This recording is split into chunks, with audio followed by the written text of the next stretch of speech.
Subscribe now. Click the bell icon to like, comment, and share.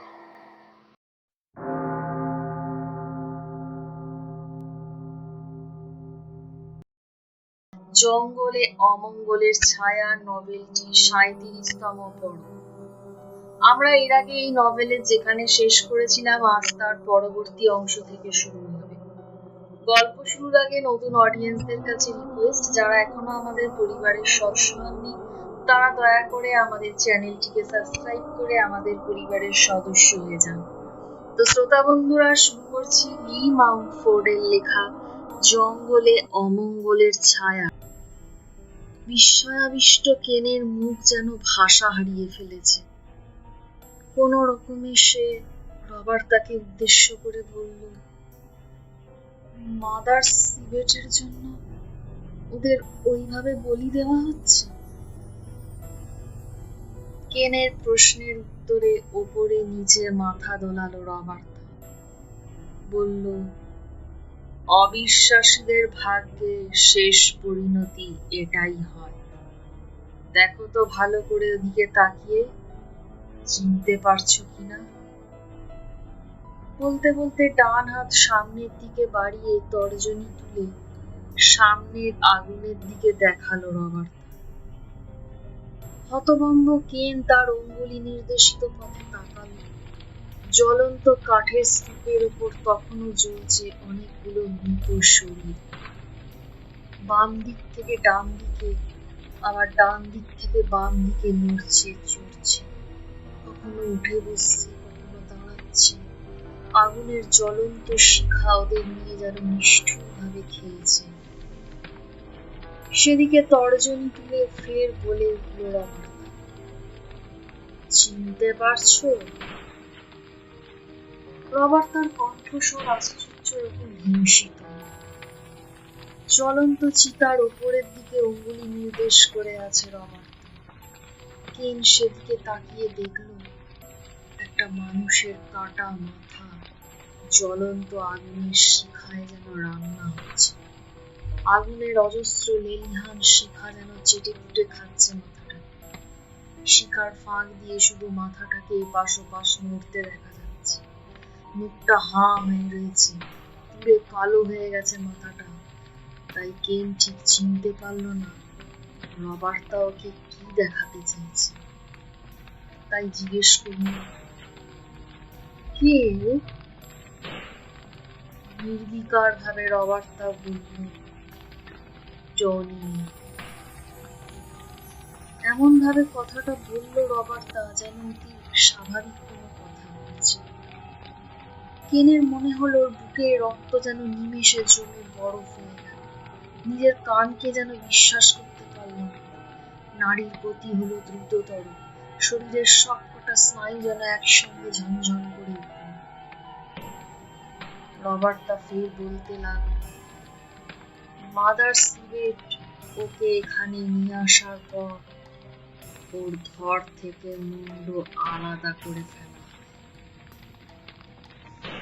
বন্ধুদের এই পরিণতি চোখের সামনে দেখতে হবে তার স্বপ্নেও কল্পনা করতে পারেনি কেন। শেষ পর্যন্ত ওদের ভাগ্যে এই পরিণতি ছিল। বুকের ভেতর তীব্র একটা ব্যথা অনুভব করতে লাগলো কেন। এবার রবার্তাকে লক্ষ্য করে চিবিয়ে চিবিয়ে কেন বলে উঠল, তুমি একটা পিশাচিনী, ইউ মনস্টার। কথাগুলো বলতে বলতে ক্রোধের একটা ঘূর্ণিঝড় ওর ভেতর যেন ক্রমশ দানা কাটিয়ে উঠছে। ব্ল্যাক ফরেস্ট কাঁপিয়ে এবার অট্টহাসি হেসে উঠল রবার্তা। তারপর বলল, তোমার মতো তুচ্ছ মানুষ এসবের কি বুঝবে কেন? মাদার সিবেটের সাথে একাত্ম হয়ে আজ আমি প্রকৃতির ওপর প্রভাব বিস্তার করতে পারছি। মানুষের স্বাভাবিক ক্ষমতার অনেক অনেক উপরে উঠে আসতে পেরেছি। মাদার সিবেটের কাছ থেকে আমি পেয়েছি প্রকৃতিকে নিয়ন্ত্রণ করার অনন্ত জ্ঞান আর শক্তি। তোমাদের ওই তুচ্ছ ঈশ্বর মানুষকে কতটুকু দিয়েছে? তোমাদের সীমিত ক্ষমতা দিয়ে সে তোমাদের নিজের দাস বানিয়ে রেখেছে। কিন্তু আমাদের প্রভু শয়তান আমাদের দু হাত ভরে অকাতরে জ্ঞান আর শক্তি দিয়েছেন।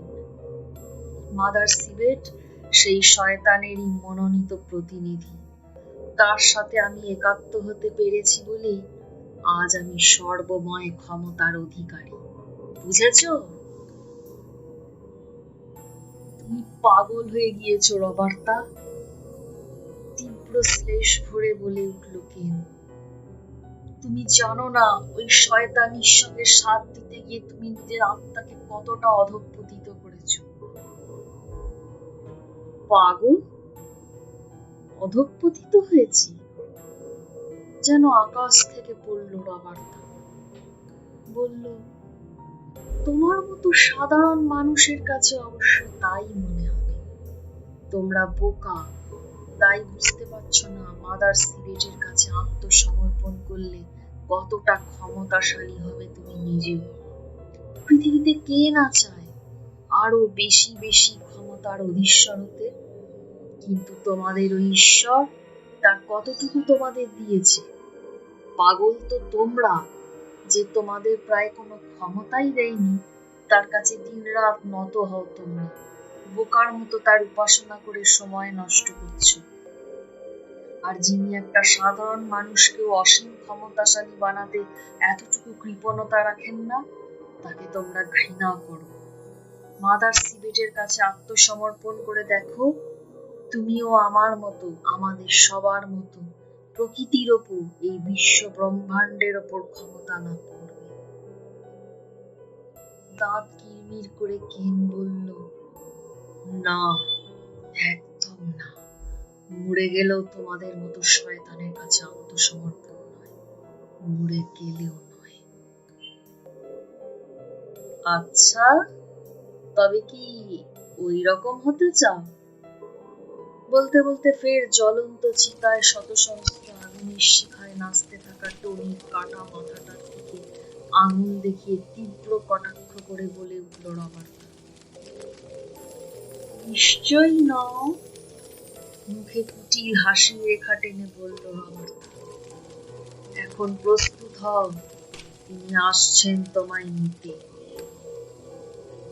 রবার্তার কথায় ভ্রু কুঁচকে উঠল কেনের।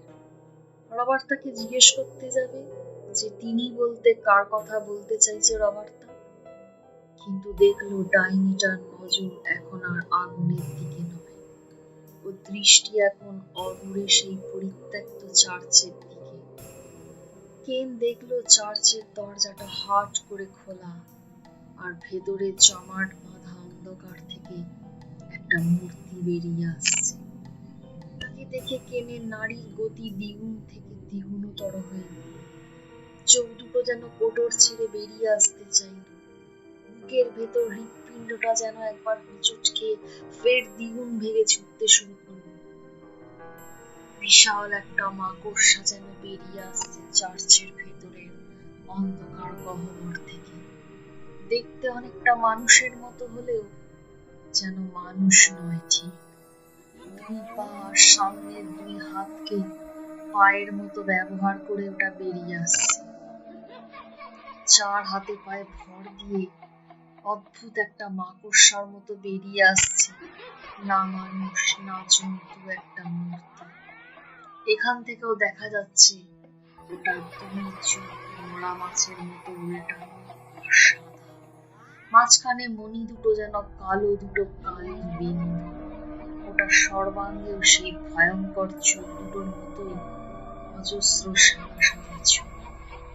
মরা মাছের মতো হাজারটা ভয়ঙ্কর সাদা চোখ তাকিয়ে আছে এদিকে, কেনের দিকে।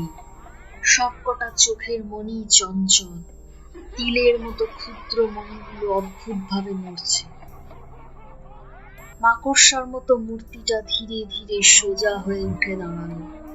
মনে হলো যেন একটা চতুষ্পদ জীব কোন রকমে দু পায়ে ভর দিয়ে উঠে দাঁড়াবার চেষ্টা করছে। তার শরীরটা কিছুটা সামনের দিকে ঝুঁকে থাকায় তাকে কিছুটা কুঁজো দেখাতে লাগলো। এবার মূর্তিটাকে ভালো করে দেখতে পেল কে। কি ভয়ঙ্কর, কি নিদারুণ পৈশাচিক একটা মূর্তি, যেন একটা গলিত লাশ ওইভাবে উঠে দাঁড়িয়েছে, যার দেহের কতকটা মানুষের মতো হলেও পুরোপুরি মানুষ নয়, আবার জন্তুও নয়, এক কথায় অপার্থিব একটা অস্তিত্ব। এই মূর্তি কি মাদার সিভেট? আপনা থেকেই মনে হলো কেনে, হ্যাঁ, এই মূর্তি সম্ভবত সেই মাদার সিভেট। ভারী ভারী পা ফেলে ওটা এগিয়ে আসছে এদিকে। ওর প্রত্যেকটা পায়ের শব্দে যেন ব্ল্যাক ফরেস্টের মাটি কেঁপে কেঁপে উঠছে। এত দূরে পড়ে থেকেও কেন অনুভব করছে ওর দেহের নিচের পাথরের চাতালটাও কাঁপছে। মূর্তিটা চার্চের অন্ধকার থেকে বেরোনো মাত্র আশপাশ থেকে সম্মিলিত গলায় পৈশাচিক উল্লাসধ্বনি বেজে উঠল। ব্ল্যাক ফরেস্ট গ্রামের অপার্থিব বাসিন্দাদের উৎকট হর্ষধ্বনি। কেনের শ্বাসটা যেন গলার কাছে আটকে গেছে, একটা চিৎকার যেন দলা পাকিয়ে উঠছে ওর ভেতরে। নিদারুণ আতঙ্কে হৃৎপিণ্ড যেন তুহিন শীতল হয়ে উঠল, মাথা যেন কাজ করাই বন্ধ করে দিল। কতক্ষণ দম বন্ধ অবস্থায় আছাড়ি পিছাড়ি করার পর শেষে ওর গলা ছিঁড়ে বেরিয়ে আসতে লাগলো এক টানা মুহুর্মুহু গগনভেদী আর্ত চিৎকার।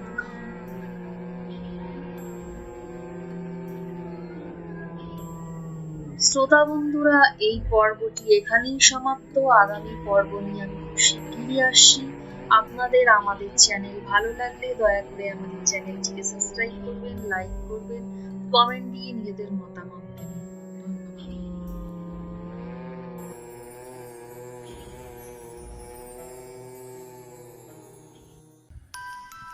গল্পটি শোনার জন্য আপনাদের সবাইকে অসংখ্য ধন্যবাদ। পরবর্তী পর্ব পেতে অবশ্যই আমাদের চ্যানেলটি সাবস্ক্রাইব করুন এবং বেল আইকনটি ক্লিক করুন। গল্পটি ভালো লাগলে অবশ্যই ভিডিওটিতে লাইক ও কমেন্ট করে জানাবেন। শুভরাত্রি।